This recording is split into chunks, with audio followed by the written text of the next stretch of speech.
Aramsız yağan yağış ölkənin müxtəlif ərazilərində və paytaxtda fəsadlar törətməkdə davam edir.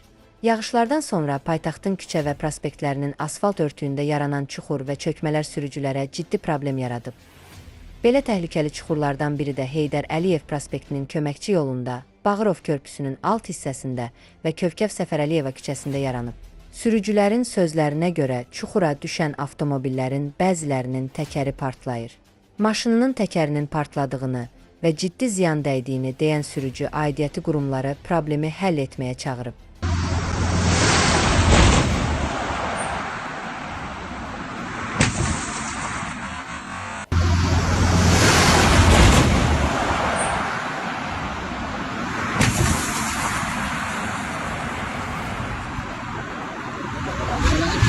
Məndən başqa 4 tane maşın bir tane patlayıb.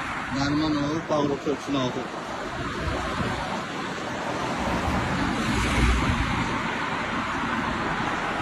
Baxan yox.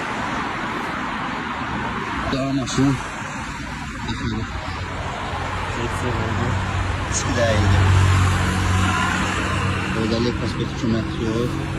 Bağırov körpüsünün altındadır. Tamam çıxır.